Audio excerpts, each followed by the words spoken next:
제가 자주 하는 얘기지만 여러분, 우리가 성경을 볼 때, 특별히 성경을 읽을 때 정말 단순하게 읽어서는 안 됩니다.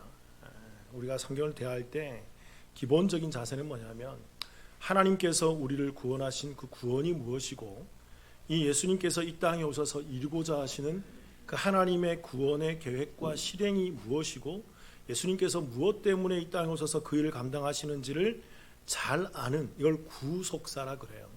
이 구원, 이 구속사에 대한 관점을 온전히 정립하신 상태에서 성경을 바라보아야 하는 것입니다. 그래야만 성경이 전체가 조망이 되고 성경 전체를 우리가 맥을 이해하게 되어서 성경이 이해되기 시작하는 것입니다. 이 구속사의 관점이 정립되어 있지 않고 구원과 구속에 대한 것을 우리가 배제한 채 성경을 읽으면 1차적으로 성경이 오해되고 또 성경이 이해가 되지 않고, 성경 어떤 부분은 이해되는데 어떤 부분은 무슨 말씀인지 모르겠어 그러면서 넘어가게 되는 거죠. 그러니까 성경이 감춰놓은 그 이면에 있는 진리가 드러나지 않게 되는 경우가 너무나도 많이 있게 된다는 것입니다. 이런 관점에서 여러분, 오늘 말씀도 우리가 들여다보면 오늘 말씀은 세 가지 사건이 연이어서 등장하는 말씀이에요. 첫 번째 사건은 세리 마태의 집에서 예수님께서 식사하실 때 바리새인들과 의인과 죄인에 대한 논쟁을 하는 장면이고, 두 번째 장면은 요한의 제자들이 또 찾아와서 예수님께 질문할 때 왜 금식은 안 합니까? 라는 금식에 대한 논쟁을 하는 장면이며, 세 번째 장면은 우리가 유명한 새 포도주는 새 부대에 담아야 한다라는 이 말씀을 하시는 이 세 가지 논제가 함께 연이어서 나오는 말씀인 거예요. 근데 여러분, 이 세 가지 논제는, 세 가지 모습은 다 하나입니다. 똑같은 말을 예수님께서 다르게 이것을 진행하고 있다는 거예요. 그런 이유는 뭐냐면요, 1차적으로 이 세 가지 말씀은 예수님께서 한 자리에 거하시면서 그 자리에서 쭉 진행되어지는 말씀이라는 거예요. 그러니까 한 주제를 가지고 논하고 증명하시면서 이 세 가지에 대한 말씀들을 나누고 있다는 것입니다. 그렇기 때문에 이 세 가지를 한 주제로 이렇게 통일되어서 보기 위해서는 우리에게 필요한 관점이 뭐냐면 구속사예요. 구원이 무엇인지, 하나님의 뜻이 무엇인지, 예수님이 이 땅에 무엇하러 오셨는지에 대한 그 구원의 그 구원을 제대로 알고 이 말씀을 들여다보아야만 이 말씀이 이해되어지기 시작하고 하나로 깨어지면서 이 말씀을 알 수 있게 된다는 것입니다. 그렇다면 여러분, 오늘 말씀의 의미는 무엇이겠습니까? 첫 번째는 의인이 누구인지를 알아야 하는 것입니다. 성경이 말하는 의인이 어떤 사람이고 누가 의인이 되는지를 여러분 제대로 아셔야 돼요. 마태복음 9장 10절 11절 같이 한번 읽어볼까요? 시작.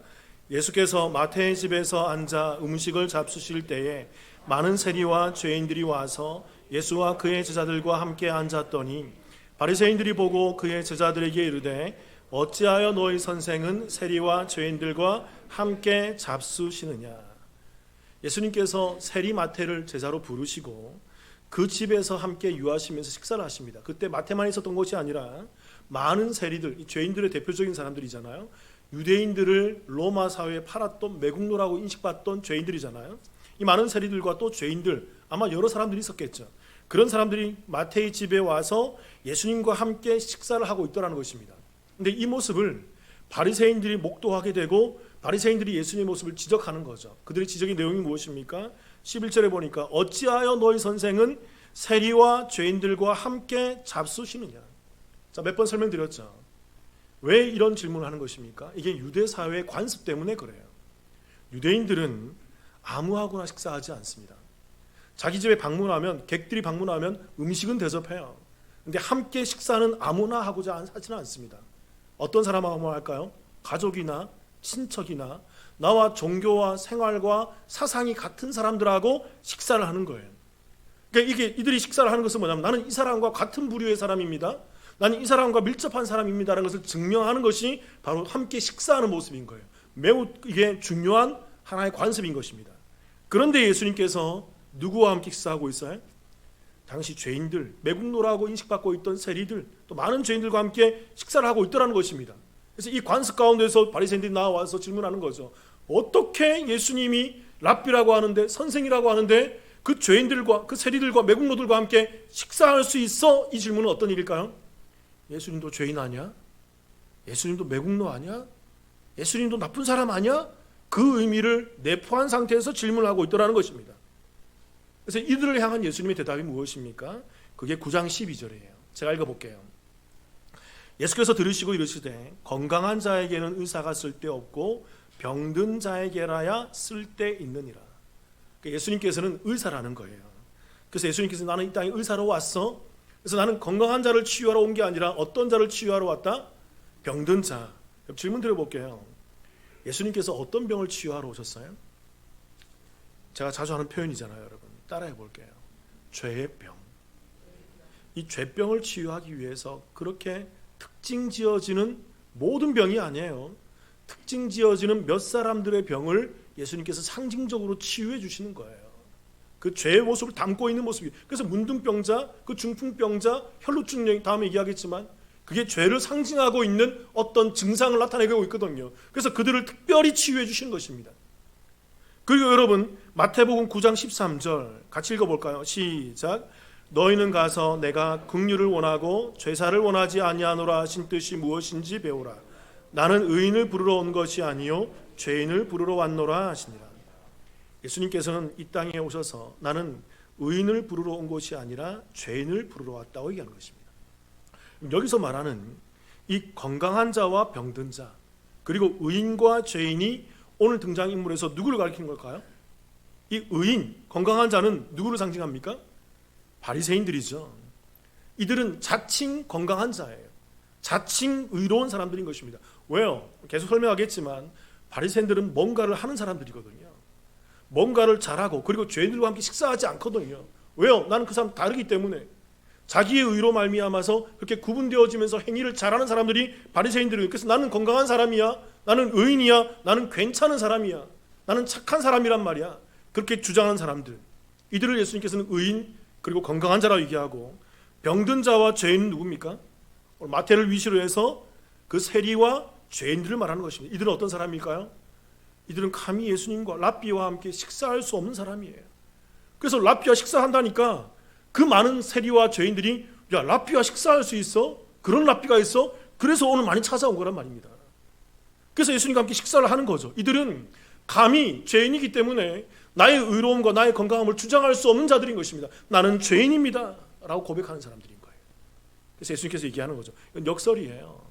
나는 건강한 사람들이 아니라 죄인들과 그 병든 자, 그 죄의 병을 앓고 있는 사람들을 치유하러 오셨음을 얘기를 한다는 것입니다.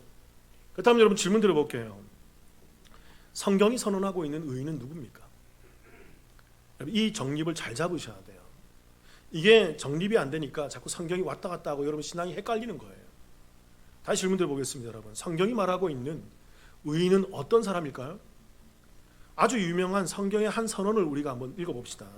로마서 3장 10절 같이 읽어볼게요. 시작.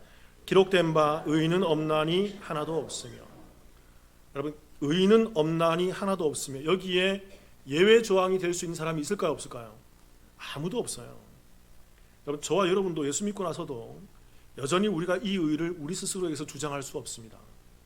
이 땅에 어느 누구도 그 스스로 나의 의됨을 나의 의인임을 주장할 만한 사람은 아무도 없어요. 성경의 선언은요 의인은 있다 의인은 없다 의인은 없다입니다. 그래서 여러분 로마 3장 20절에 이런 말씀을 하는 거예요. 그 뒤에서 제가 읽어볼게요. 그러므로 율법의 행위로 그의 앞에 의롭다 하심을 얻을 육체가 없나니 율법으로는 죄를 깨달음이니라. 율법, 착한 일, 좋은 일이거든요. 선한 일이거든요. 그런 착한 일 많이 한다고 좋은 일 많이 한다고 나의 의롭다 하심을 얻을 육체가 있다 없다? 없다라는 것입니다. 그걸로는 선해지지 않는다는 거예요. 그래서 율법으로는 뭘 깨달음이니라? 죄를. 그러니까 내가 율법을 지켜가지만 다 지킬 수 있다 없다? 다 지키지 못하는 나를 발견하게 돼요. 질문 들어볼게요. 여러분 얼마나 착해질 수 있습니까? 이 자리에 있는 예수 믿는 성도 여러분, 여러분은 얼마나 의로워질 수 있나요? 여러분 지극한 의 가운데 도달할 수 있는 그 착함과 그 행함과 그 의로움을 여러분 행할 수 있나요? 지금 행하고 있나요? 앞에 있는 목사는 얼마나 의롭게 생각하십니까? 여러분 그럴 만한 사람이 없어요. 이게 성경의 선언이란 말입니다. 어느 누구도 자기 행위와 자기 행실로 나의 의로움을 주장할 수 없습니다. 여러분 내가 이런 사람, 내가 예수 믿고 나서 의로워졌습니다. 나 예수 믿고 나서 착해졌습니다. 그 사람 이단이에요. 그런 사람 없어요, 여러분. 이게 성경의 선언입니다. 로마서 3장 21절 22절 같이 한번 읽어볼까요? 시작. 이제는 율법 외에 하나님의 한 의가 나타났으니 율법과 선지자들에게서 증거를 받은 것이라. 곧 예수 그리스도를 믿음으로 말미암아 모든 믿는 자에게 미치는 하나님의 의니 차별이 없느니라. 율법, 내가 착하고 선한 행동을 한다고 해서 이것이 나의 의인됨의 증거로 삼을 수 없다라는 거예요. 여러분 잘 아셔야 돼요. 우리가 예수 믿고 나서도 우리는 여전히 죄 가운데 있는 사람들입니다. 착각하시는 분들이 있어요. 예수 믿고 나면 의로워져야지. 예수 믿고 나면 착해져. 맞아요, 여러분. 예수 믿고 나면 착해지고 의로워져야 됩니다. 여러분, 근데 그 착함과 그 의로움이 나의 완전한 의를 주장할 수 있는 의가 될까요? 여러분, 예수 믿고 나서 여러분들 죄를 안 짓나요? 죽을 때까지 죄 안 지을 수 있는 사람이 있을까요? 경중의 차이는 있지만 어느 누구도 이 의에서 벗어날 수 없고 이 죄에서 벗어날 수 없는 것입니다. 모든 사람이 죄 가운데 빠져 있는 사람이고 이 땅에 어느 누구도 의인으로 주장할 수 있는 사람이 없어요. 그래서 우리 가운데 오신 분이 누구예요? 예수님이에요. 이 의를 잘 이해하셔야 돼요. 그래서 예수 그리스도께서 오셔서 그 의를 완성해 주시고 내가 그 예수 그리스도를 착해지는 게 아니라 내가 율법을 다 지키는 게 아니라 내가 예수 그리스도를 믿음으로 말미암아 그 예수 그리스도의 완벽한 의, 완벽한 착함이 내게 입혀진 바 여김을 받게 되는 거예요. 그걸 기독교라고 합니다. 성경은 이것을 착하다 그러고 이것을 의롭다 그러고 이것이 성경이 말하는 의인됨의 정의인 거예요. 그래서 여러분 이 의는 로마서 3장 22절의 하반절에 보면 이 의는 차별이 있다 없다? 차별이 없는 의라고 우리 가운데 얘기를 하고 있다라는 것입니다. 잘 아셔야 돼요. 우리가 착하다고 우리를 의롭다 여겨주고 덜 착하다고 우리를 불리하다 여겨주는 게 아니에요. 저 여러분이 착하다고 천국 가고 못됐다고 불의하다고 지옥 가는 그런 종교가 아니라면 그거는 불교고 그건 샤머니즘이에요. 기독교는 그런 종교가 아니란 말입니다.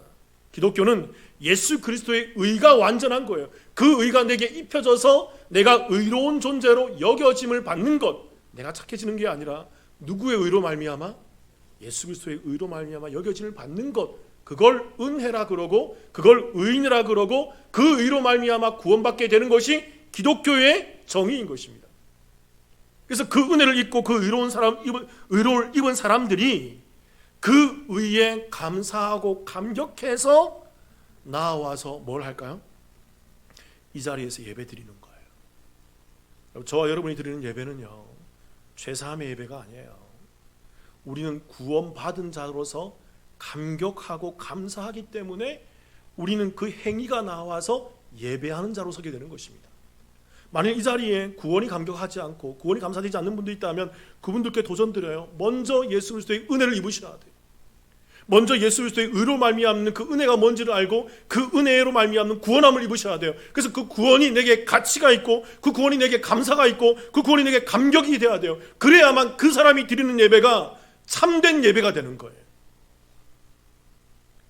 그리고 그 은혜와 그 구원이 감사해서 찬양을 드리고 그 은혜와 그 구원이 감사해서 기도를 올려드리며 그 은혜와 그 구원이 감사해서 구제와 봉사와 섬김과 전도와 선교 사역을 감당하게 되는 거죠.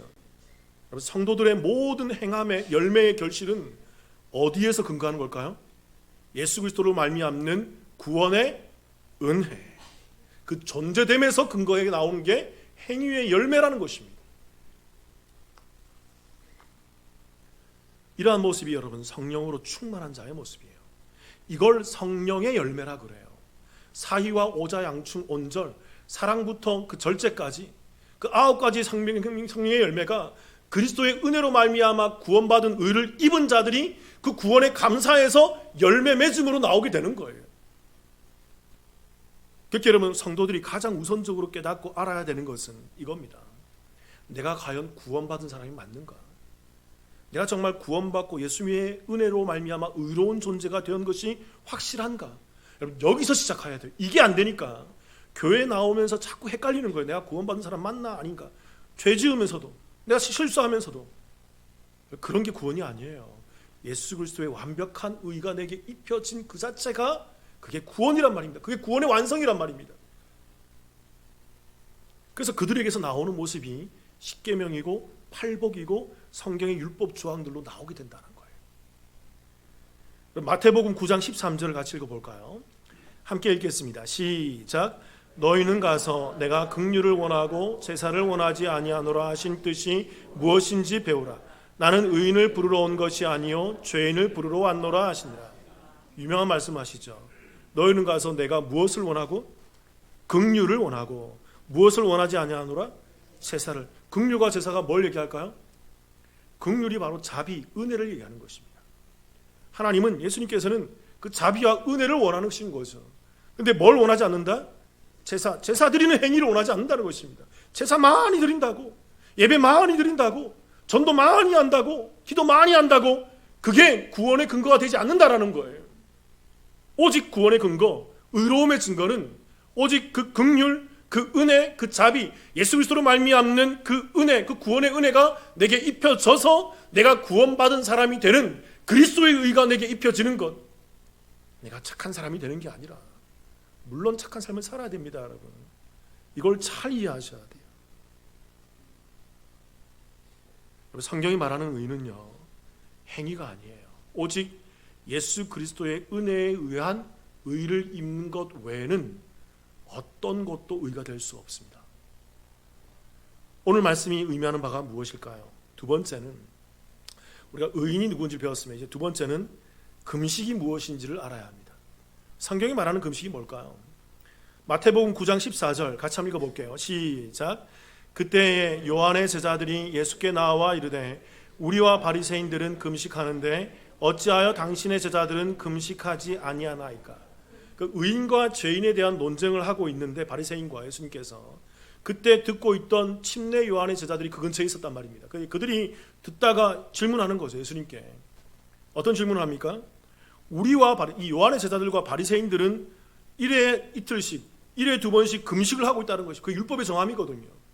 금식을 하고 있는데 어찌하여 랍비인 당신 예수의 제자들은 어떻게 금식하지 않습니까? 질문 드려볼게요, 여러분. 침례 요한의 제자들이 왜 이런 질문을 할까요? 왜 이런 질문을 하겠습니까? 침례 요한의 제자들도 누구와 똑같아요?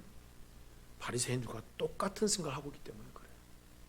의라는 것을, 의인이라는 것을 어떤 행위에 근거하는 것으로 보고 있는 거예요. 네가 구원받았다 그런다면, 네가 예수 믿는다 그런다면, 네가 하나님 믿는다 그러면 네 행위가 착해야지, 좋아야지. 맞아요, 여러분. 우리의 행위가 착하고 좋아야 됩니다. 그런데 여러분, 우리의 의의 근거는 그런 행위가 아니에요. 그런 금식하는 거나, 그런 기도 오래 하는 거나, 그 전도 많이 하는 거나, 헌금 많이 하는 거나, 교회 봉사 많이 하는 게 우리의 의됨의 증거가 아니라는 것입니다. 바리새인들과 침례 요한의 제자들은 착각하고 있는 거예요. 그들은 이 금식하는 행위, 무언가를 열심히 하는 행위를 신앙의 기준으로 삼고 있어요. 의인의 기준이 은혜가 아니라, 예수 그리스도로 말미암는 의를 입는 그 은혜가 아니라 무엇인가를 열심히 하는 행위로 보고, 열매로 보고 있는 것입니다. 착각하는 거예요.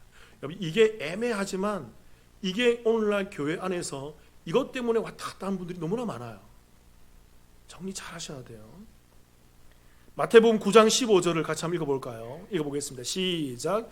예수께서 그들에게 이르시되 혼인집 손님들이 신랑과 함께 있을 동안에 슬퍼할 수 있느냐? 그러나 신랑을 빼앗길 날이 이르르니 그때는 금식할 것이라. 금식을 왜 합니까? 금식이라는 것은요, 신랑이신 예수님과 함께 할 수 없게 될 때 그 괴로움의 표현으로 하게 되는 것이 금식이에요. 그러니까 이런 겁니다, 여러분. 금식하는 행위 자체가 믿음의 모습이 될 수 없다라는 거예요. 금식하는 그 행위 자체가 의로운 모습으로 주장할 수 없다라는 것입니다. 신랑을 빼앗기고 신랑과 함께 할 수 없기 때문에 그 신랑을 함께 할 수 없는 그 괴로움 속에서 나타나게 되는 금식이, 나타나게 되는 모습이 뭡니까? 그게 바로 금식이고 기도고, 그게 바로 자기 괴로움의 표현이라는 것입니다. 그러니까 금식 자체에 초점이 있는 것이 아니라 신랑이신 누구와 함께 하는 것, 예수 그리스도와 함께 하고 있느냐, 함께 하지 못하느냐에 초점을 맞춰야 된다는 것입니다. 지금 우리가 이 모습을 볼 수 있잖아요. 침례 요한의 제자들도 예수님이 앞에 있는데 예수님이 누군지 몰라요. 그 은혜로 말미암는 구원의 그 실체로 오신 그 예수님이 그 메시아가 누군지 모른단 말입니다. 그래서 자기의 의를 그 금식에서 주장하고 있는 거죠. 우리들은 바리새인들과 똑같이 1회에 2번씩 금식하고 있어요. 그래서 우리는 착한 사람이란 말입니다. 우리는 괜찮은 사람이란 말입니다. 근데 당신의 제자들은 금식하지 않잖아요. 이 말은 뭘까요? 당신과 제자들은 율법을 봉헌하고 착하지 않은 사람이지 않습니까? 그게 어떻게 의로운 사람이 될 수 있단 말입니까? 여러분 분별 잘 하셔야 돼요. 기독교가 말하는 의는 그런 행위나 금식이나 그런 것들이 아니에요. 예수님이 누군 줄 알고 그 예수 그리스도로 말미암는 은혜로 있게 되는 그 의가 무엇인지를 제대로 알고 그 자유함 가운데 그 은혜 가운데 그 의를 잊게 되는 것, 그게 의인의 기준이라는 것입니다. 여러분 질문 드려볼게요. 여러분 천국이 어떤 곳입니까? 천국은 누굴 경험하는 곳이에요? 하나님을 경험하는 곳이죠. 잘 아셔야 돼요. 여러분 천국은 금식하는 곳이 아니에요. 하나님을 경험하게 되는 것은 금식한다고 경험하게 되는 게 아니에요. 금식은 그 하나님을 경험하게 되는 매개체로 오시는 예수 그리스도를, 그 신랑을 내가 만나지 못하고 그 은혜를 깨닫지 못하기 때문에 나의 이 죄된 정욕과 나의 육적 자아를 치기 위해서, 내가 너무나 욕심이 많고 내가 너무나도 욕정이 충만하기 때문에 이 죄된 자아를 치기 위해서 내 육적 자아를 쳐내는 게 금식이에요. 뭘 하기 위해서? 누구를 경험하기 위해서? 하나님을 경험하기 위해서, 신랑이신 예수님을 만나기 위해서. 그게 안 되기 때문에 금식하는 거란 말입니다. 그런데 그 예수님을 만나고 경험하고 있는데 무슨 금식이 필요해요? 그때는 하나님을 경험하고 하나님과 함께 나아가는 것, 그게 바로 신부된 그 교회의 제대로 된 자세라는 거죠. 그러니까 여러분 의인이라는 것은 내가 무엇인가를 열심히 잘한다라고 되는 게 아니에요. 그리고 내가 열심히 금식하는 것이 우리의 구원의 조건, 의인됨의 조건이 아니라는 것입니다. 오직 우리의 의인됨과 우리의 구원은 예수 그리스도를 통한 은혜로 말미암는 그 의를 잊게 되는 것입니다. 그 은혜를 잊게 되고 그 의를 잊게 되면 그 은혜와 그 의가 감사하고 감격해서 그제서 예배드리고 기도하고 찬양하고 영광 돌리며 신앙 생활을 하게 되는 성화의 삶을 살아가게 되는 거예요. 오늘 말씀의 의미가 무엇일까요? 세 번째는 새 부대도 무엇인지 알아야 됩니다. 같은 말씀이라고 그랬어요. 계속 마태복음 9장 16절 17절 제가 읽어볼게요. 유명한 말씀이죠. 생배 조각을 낡은 옷에 붙이는 자가 없나니 이는 기운 것이 그 옷을 당기어 헤어짐이 더하게 되며 새 포도주를 낡은 가죽 부대에 넣지 아니하나니 그렇게 하면 부대가 터져 포도주도 쏟아지고 부대도 버리게 됩니다. 함께 읽겠습니다. 새 포도주는 새 부대에 넣어야 둘이 다 보존되느니라. 이 말씀은 우리 기독교를 잘 모르고 예수님을 잘 모르는 세상 사람도 다 알고 있는 말씀이죠. 그래서 어떤 기업가나 오너나 CEO가 과거에 한때 이런 말씀 많이 썼잖아요. 새 포도주, 새로운 것은 새 부대에 담아야 된다. 새 포도주는 새 부대에 담아야 된다. 그래서 그 기업이나 오너들이 이렇게 썼던 이유가 무엇입니까? 새로운 시스템이 중요하다. 새 것을 해라, 새 것을 해라. 근데 여러분 이 말은 반은 맞고 반은 틀리는 거예요. 새 것을 해야 돼요. 새로운 것에 담아야 돼요. 그런데 여러분 성경이 말하는 새로운 것이 뭐죠?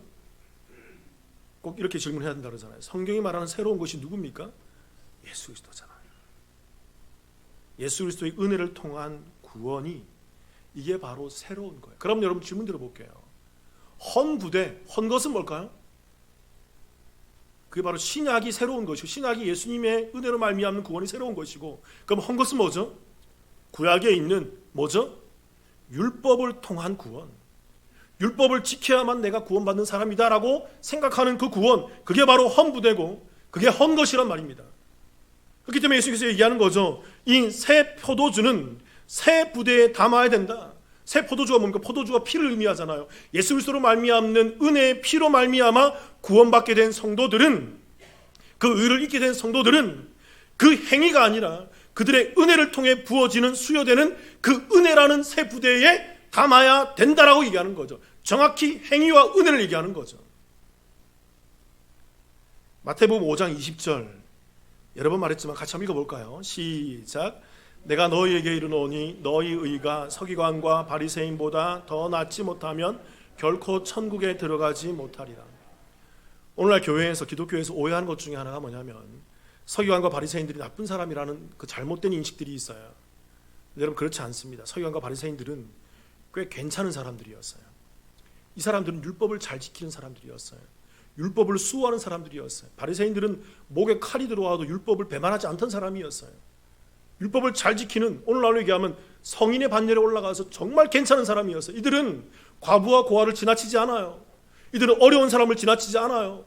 이들은 구제를 하고 1회에 2번씩 금식하며 과부와 고아를 율법 때문에 지나치지 못하고 자기의 있는 것을 다 내어주고 지나가야만 율법을 다 지킨 자로 여김을 받기 때문에 착한 사람들이었단 말입니다. 그런데 오늘 말씀에 얘기하는 거죠. 너희 의가 서기관과 바리새인보다 더 낫지 못하면 결코 천국에 들어가지 못한다. 그런 행함으로는 천국 백성이 될 수 없다라는 것입니다. 질문 드려볼게요, 여러분. 저와 여러분이 얼마나 착해져야 됩니까? 어디까지 착해질 수 있나요? 여러분, 착함의 기준이 천국에 대한 기준이라 그러면 여러분, 저와 여러분은 천국에 들어갈 수 있나요? 예수 믿고서 얼마나 착해지셨나요? 얼마나 괜찮아지셨나요? 어디까지 괜찮아질 수 있을 것 같으세요? 저는 장담합니다. 여러분, 저와 여러분, 우리 교회에 있는 모든 성도님들은 서기관과 바리새인보다 나은 의를 주장할 수 없을 거예요. 이들은 거의 정점에 있는 사람들이란 말입니다. 그런데 하나님께서 얘기해요. 이런 의로는 천국에 들어가지 못한다. 그럼 또 질문 드려볼게요. 서기관과 바리새인보다 더 나은 의가 무엇입니까? 서기관과 바리새인보다 더 나은 의가 누구입니까? 예수 그리스도의 그 의를 잊게 되는 그 은혜. 그 은혜를 잊게 되는 사람이 새 포도주를 담을 수 있는 새 부대가 되는 것이고, 이런 사람을 성경이 새 생명을 입었다 그러는 것이고, 이 새 생명을 입은 사람들을 성경이 새로운 피조물이 되었다라고 얘기하는 것이고, 이 새 생명을 입고 새로운 피조물이 되어서 새 부대를 갖고 있는 사람들이 이들이 들어가게 되는 것이 새 하늘과 새 땅이 되는 거예요. 그 은혜로 말미암아 들어가게 되는, 그게 바로 영원한 천국 구원, 그걸 의라 그런단 말입니다.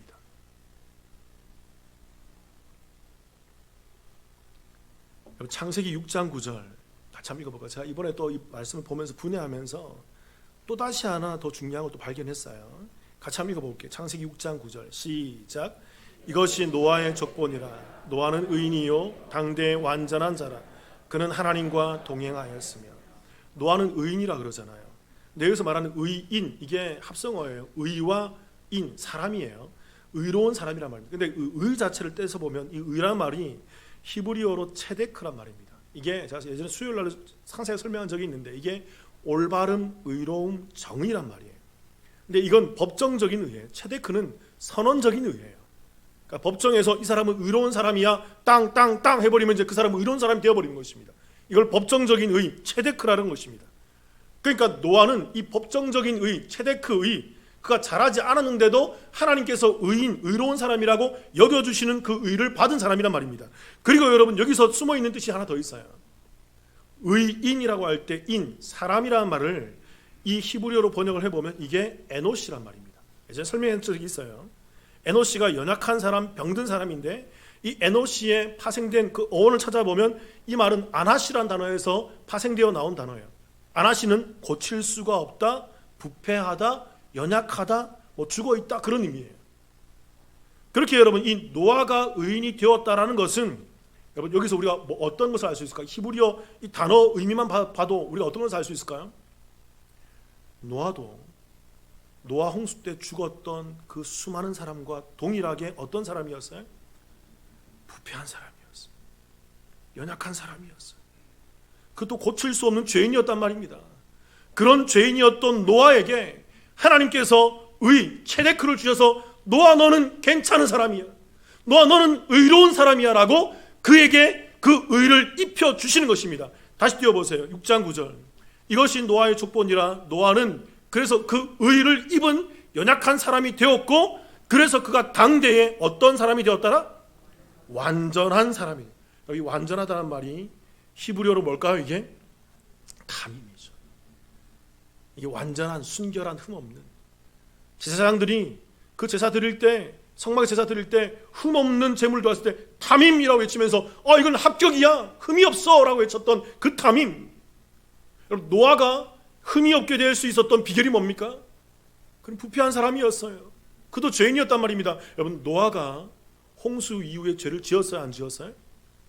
홍수 이후에도 죄를 술 먹고 그가 이렇게 인사불성되어서 셈, 함, 야벳 중에 함이 그 아들이 죄를 범하도록 유도했던 인물이 노아였어요. 여전히 부패한 인물이란 말입니다. 그런데 하나님께서 그에게 의롭다라고 여겨주시는 것입니다. 그래서 여러분, 그 창세기 6장 9절 그 앞에 제가 8절에 이런 단어가 있다고 그랬잖아요. 창세기 6장 8절 같이 읽어볼게요. 시작. 그러나 노아는 여호와께 은혜를 입었다. 그러나, 이게 뭘 예포하는 단어일 것 같으세요? 노아도 그 당시에 있던 사람들하고 똑같은 사람이었다. 똑같은 죄인이었어. 그러나 노아만큼은 하나님께서 그에게 은혜를 입혀주셨어. 그 최대 그 의로운 은혜를 입혀주셔서 노아가 그 의로 말미암아 의로운 사람이 된 거야. 그리고 여러분, 또 하나 중요한 모습이 하나 더 있어요. 창세기 6장 9절 다시 띄워보세요. 6장 9절에 이런 말씀이 있습니다. 자, 읽어볼게요. 이것이 노아의 족본이라. 노아는 의인이요 당대의 완전한 자라. 그는 하나님과 뭐 했어요? 질문 드려볼게요, 여러분. 하나님과 동행할 수 있는 비결, 하나님과 동행하는 삶을 살아가게 될 수 있는 비결이 뭘까요? 자, 은혜를 입어야 되는 거죠. 여전히 부패한 우리가, 여전히 연약한 죄인인 우리가, 우리는 예수 믿어도 죄인이에요. 우리는 예수 믿는데도 여전히 죄 가운데 빠져 있는 사람들이란 말입니다. 근데 그런 우리를 법정적인 의, 선언적인 의, 최대 그 의로 말미암아서 하나님께서 우리를 의로운 사람이야 라고 여겨주시는 것입니다. 그 의로운 사람이라고 여겨주시는 그 은혜가 너무나 감격해서 그 감격하고 감사한 사람들이 하나님과 함께 뭐하며 살아갈까요? 동행하는 삶을 살아가게 되는 거예요. 지금 저는 이렇게 죄인인데 이런 나를 주님께서 구원해 주시다니, 여전히 예수 믿고 죄인인데도, 여전히 예수 믿고 지금 목사 일을 하는데도 여전히 죄를 범하고 있는 나의 모습을 주님은 의롭다 여겨주시고, 주님은 착하다 여겨주시고, 너는 은혜를 입은 자야라고 하면서 나를 구원의 반열로 올려주시는 그 주님의 은혜가 너무나 감격해서 주님이 아니면 안 될 수 없는, 주님이 아니고서는 할 수 없는 그 은혜 속에서 주님을 묵상하며, 죄 짓는 가운데서도 주님을 묵상하고, 죄 가운데 승리하면서도 주님을 묵상하며, 그 전 일생을 통해서 주님만 바라보며 나아가는 그 동행을 살아가게 된다는 거예요. 여러분, 질문 드려볼게요. 좀 전에도 얘기했지만 우리가 드리고 있는 이 예배가 여러분 어떤 예배라고 생각하십니까? 여러분, 저는 이런 얘기를 몇 번 한 적이 있어요. 대표기도 하시면서 우리 교회도 성도님들이 기도하시다가 이런 기도를 많이 하세요. 주님, 지난 한 주 동안 여전히 죄 가운데 머물다가 이 자리에 나와왔습니다. 용서해 주세요. 맞아요, 여러분. 그거 정말 맞아요. 근데 반만 맞고 반은 틀려요. 우린 이 자리에 머물면 안 됩니다. 여전히 우린 죄인이에요, 여러분. 앞에 있는 목사도 죄인이에요, 여러분도 죄인이에요. 그런데 이런 죄인을 예수 그리스도의 피로 말미암는 그 의로 말미암아 우리에게 은혜를 입혀주셔서 나는 죄인이에요. 그런데 예수 그리스도의 피가 그 은혜로 말미암아 우리가 뭐가 되었어요? 의인이 되었단 말입니다. 그래서 여러분, 우리는 이렇게 기도해야 돼요. 이 벌레만도 못한 죄인을 구원하신 하나님의 은혜가 너무나 감사합니다. 이 벌레만도 못한 죄인을, 여전히 쓰러지고 여전히 넘어지고 있는 이 죄인을 주님의 은혜로 말미암아 나를 구원해 주시다니요, 그 은혜가 얼마나 감격하고 감사한지요. 주님 감사합니다. 우리 예배는 그런 예배가 돼야 돼요. 말씀 한 가지 읽겠습니다. 히브리서 10장 19절을 읽어볼까요? 같이 한번 읽어보겠습니다. 시작. 그러므로 형제들아, 우리가 예수의 피를 힘입어 성소에 들어갈 담력을 얻었나니. 성소, 지성소입니다. 구약에서는 지성소에 아무나 못 들어가요. 1년에 한 번 7월 10일 대속죄일 날 대제사장이 염소의 피를 들고 그 속죄의 피를 들고 들어가야만 살아나올 수 있게 되는 것입니다. 근데 이 피가 없이는 들어갈 수 없단 말입니다. 그런데 다시 10장 19절 띄워보세요. 그런데 이제 신약에 와서 예수님께 죽으심으로 말미암아, 그러므로 형제들아, 구원받은 형제들아, 우리 교인 성도들이 예수의 피를 뭐하여? 힘입어서, 그 예수의 은혜를 힘입어서 우리가 성소, 지성소에 들어갈 뭘 얻었으니? 이게 용기란 말입니다. 우리는 죄인이지만 여전히 죄인이지만 우리를 덮어주신 하나님의 은혜가 너무나도 크고 너무나도 위대하기에 그 은혜로 말미암아 우리가 하나님 앞에 나아가서 예배드리며 하나님을 경험할 수 있는 그 담력을 얻은 자란 말입니다. 그래서 여러분, 우리의 드리는 예배는 그 은혜에 근거한 예배인 거예요. 죄 때문에 가로막혀서 여전히 주님 저는 죄인입니다, 전 주님 죄인입니다, 이런 벌레만 어떻게 해야 되겠습니까? 그러면서 좌절하는 그런 예배가 아니라 이런 좌절 가운데에서 은혜로 말미암아 승리하고 감격해서 주님 앞에 나와 자유함을 누리는 예배가 저와 여러분의 우리 기독교회, 우리 남북교회의 정말 은혜의 예배가 된다라는 거예요. 사랑하는 성도 여러분, 그 은혜로 말미암아 예배를 드리는 저와 여러분의 삶이 되기를 주님의 이름으로 축원합니다. 여러분, 의와 그 죄를 분별하세요. 그 속에 은혜가 어떤 역할을 하고 있는지. 이게 헷갈리니까 예수 믿어서 죄 짓는 나 때문에 좌절을 해요. 예수 믿고 나는데 여전히 죄를 짓고 있는 나의 모습 때문에 좌절을 낙담해요. 아니에요, 여러분. 이게 구분 안 되니까 예수 믿고 나서 내가 좀 괜찮은 삶을 산다니까 영적으로 교만해져 버려요. 나 괜찮은 사람이라고. 아니에요, 여러분. 여전히 예수 믿고 나서 여전히 죄를 짓고 있는 나의 모습 때문에 여러분 좌절하지 마십시오. 예수 믿고 나서 내가 좀 괜찮아진 것 때문에 영적으로 교만하지 마십시오, 여러분. 여전히 우리는 죄인이에요. 여전히 우리는 죄에서 벗어날 수가 없어요. 이 육체를 벗어내지 않는 한 절대로 어느 누구도. 그런데 하나님께서 그 은혜로 말미암아 예수 그리스도의 의를 우리 가운데 입혀 주셔서 그 죄 가운데 여전히 빠져 있는 사람도 의롭다 해주시고 그 죄를 가운데 승리해서 좀 괜찮은 것 같이 있는 사람들도 동일하게 의롭게 여겨주시는 것입니다. 그게 하나님의 의인 거예요. 저와 여러분이 의를 입고 이 땅을 주님 오실 때까지 승리하며 감사하며 살아가시게 되시기를 주님의 이름으로 축원합니다. 기도하십시다.